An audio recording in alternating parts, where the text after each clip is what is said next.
Well, welcome to Tollymore Forest.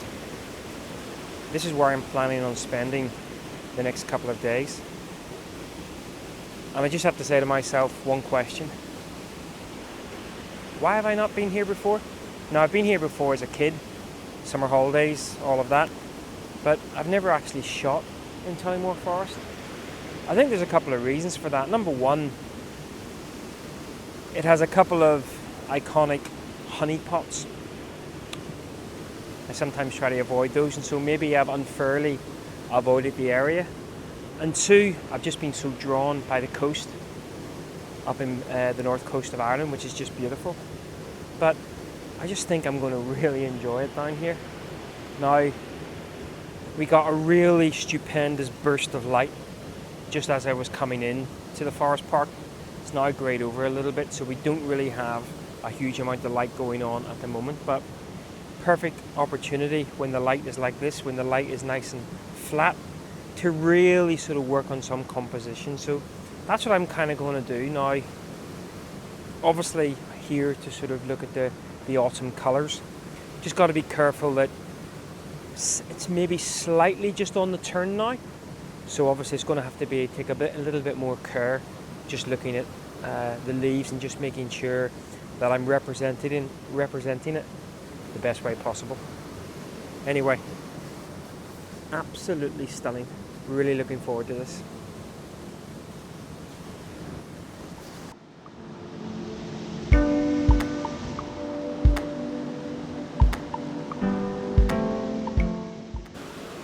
So I think you can agree this is perhaps a little bit of an unorthodox tripod setup, but needs must. Because I'm shooting with the wide angle, if I was to just put the tripod on the bridge itself, it would be impossible to avoid getting the wooden strut in. So I'm having to kind of splay the two front legs, lean them over. Now I've just discovered I've forgotten one very important piece of kit, especially when shooting A, in a forest, and B, near bodies of water. That's right, I've forgotten my polariser. Anyway, not a lot I can do about it, so these shots are going to be unpolarized, unfortunately. So basically there's a flow of water here, and there's some leaves that have obviously already fallen off the tree, so that's just in a portrait orientation, shooting at about f13 with a 4-stop ND grad on. Now, one of the things I've got to be careful of, if I include any of the sky really, we're just going to get kind of blown out there. So even though I'm shooting quite wide, I'm shooting about 14 mil, I think. Yeah, 14 mil. I'm making sure that I've angled it down enough. Now that's okay in this instance because there's lots of interest going on down below.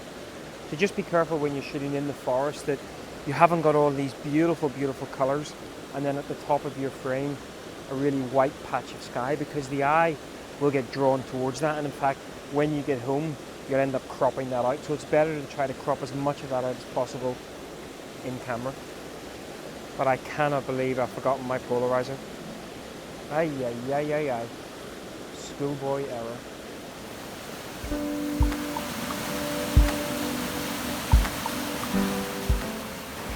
Well, I've come down below the bridge now, and I've also made a bit of a change.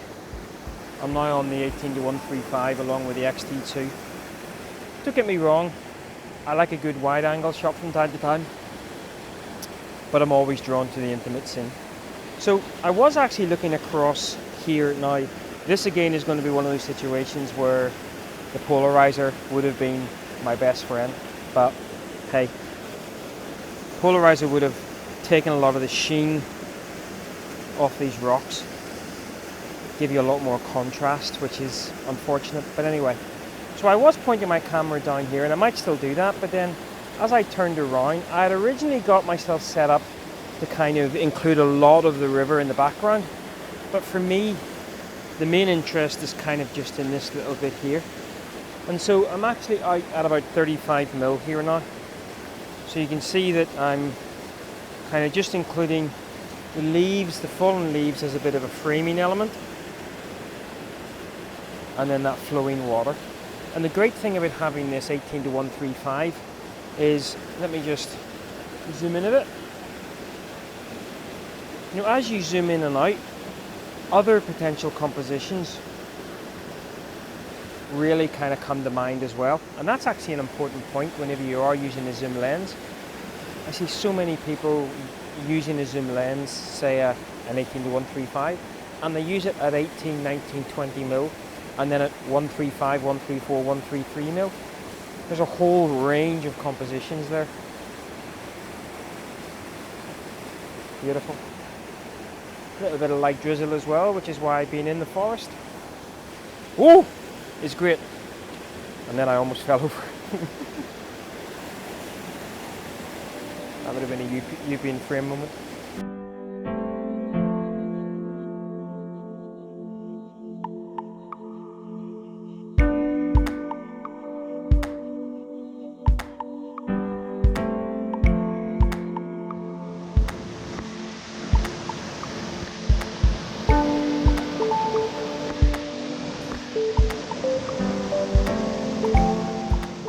So still around this little bridge. Been here now for a couple of hours. This is what I love about kind of going for the more intimate scene. One little area of a woodland, no more than maybe 10 meters squared. Probably spend several hours here.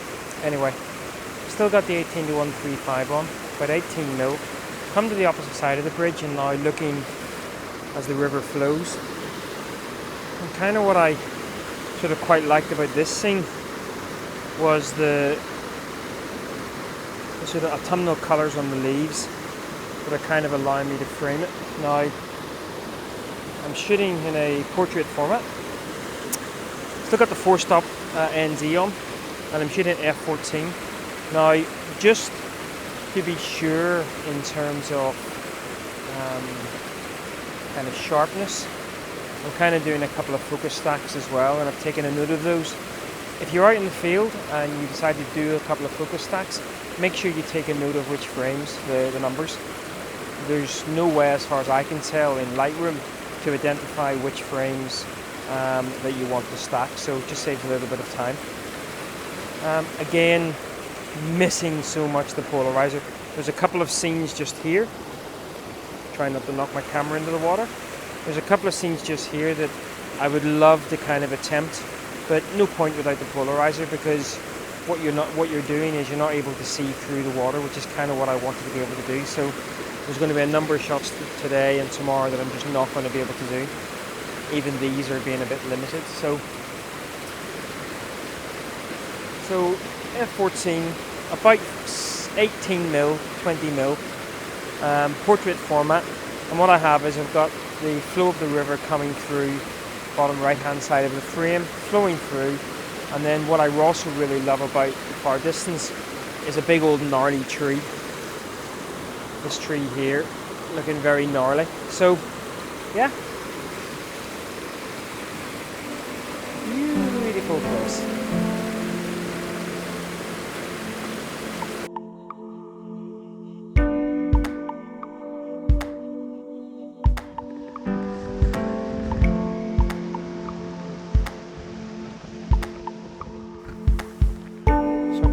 Further up the river, past some more obvious compositions that actually make this location popular on social media. And as I was just rounding this corner, just through the forest on the far side of the river, just a little burst of colour caught my eye. Now it looks like there's almost a kind of a natural path, not an actual path, but a natural path through. And this is where a mid-range zoom lens can really come into its own. So I'm right out to 100 mil. If I was to shoot this at 18 mil, you know, and just look at it with this sort of human eye, there's not really a lot going on. There's a lot of nothingness in the foreground. But the minute that I've actually zoomed out to 100 mil, I'm starting to pick those little pockets of colour out. So out at 100 mil, I'm actually shooting at f14, no filters. Nice even light going on here. I mean, the one thing that would obviously make this even more was just a little bit of mist, but it's actually quite nice. And what I'm doing is I'm using a couple of those trees just as additional frames to stop the eye hopefully from disappearing. Now what I'm having to do is be careful because the first tree doesn't really add anything to the picture, so I'm purposely cropping it out through the zoom, but I can't go too far in because then I start cropping in to the two trees at the edge. So it's really about just that natural path through, and of course that little burst of colour. Absolutely beautiful.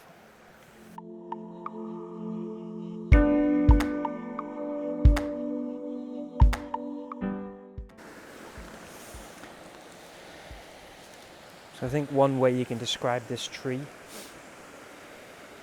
gnarly. It's absolutely beautiful. I have seen some images of this tree before. At least I'm assuming it's this tree because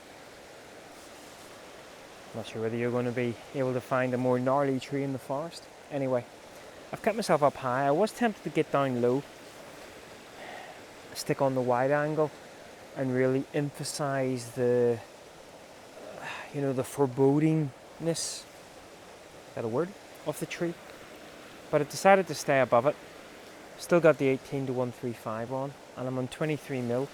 And I'm just kind of taking in the river as it flows down, the sort of the tree obviously, and then obviously the colour in the background. Now that colour in the background is only really going to show through when we get a little bit of light. Now I see the odd break in the clouds, so we might just get a little bit of light coming through, which is what I think we need for this particular scene.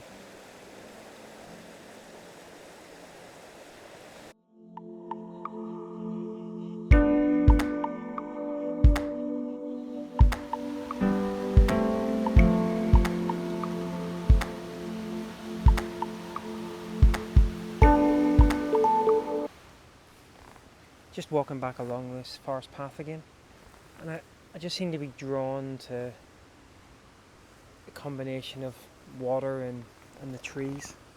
I came across this little tree just sort of poking out, and just because there's a little sort of cascade as well going on. So I've got the 18-135 at about 35 mil. Got the 4-stop on. Shooting at f13. And I'm getting about 8 seconds. I'm actually underexposing it by about a third of a stop, just to make sure that I don't blow any of those highlights in that cascade bit.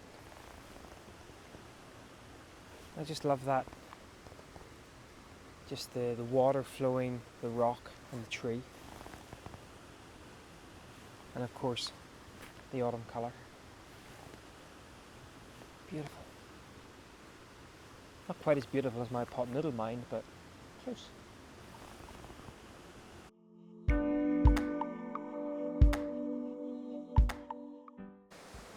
So I'm going to end today at Foley's Bridge, built in 1780s, or so it says on that bit of information there. Now the most famous shots of Foley's Bridge are actually from down below, and not surprising why. It's a beautiful setting, it's a beautiful bridge, but there's just absolutely no light. So I'll probably head down there for a bit of a recce, but my plan will be to come back tomorrow morning, fingers crossed, that we get maybe some light sunrises kind of behind you, and by about 9 AM at 9:30, if there's any breaks in the clouds, it's supposed to be partly cloudy, we might get some light streaming down in towards the bridge. So for now what I'm doing is just a couple of simple shots. Just using the bridge as a very simple line into the frame. What I really love is behind the bridge just all that riot of colour. And actually my favourite part of the whole frame is if you look on the very left hand side, just that little brightish patch, just all those ferns, all those autumnal ferns.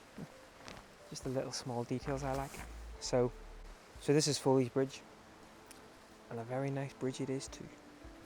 Shooting with the 18 to 135. I was tempted to go wide, but the problem with going wide here is, you know, you really would want to go in really close to those stones, and there's just no light on the stones. So I'm not trying to make those too much of a prominent element in the frame. Shooting right at 18mm. No filters, nice even light. F13. And yeah, foliage bridge. Very nice.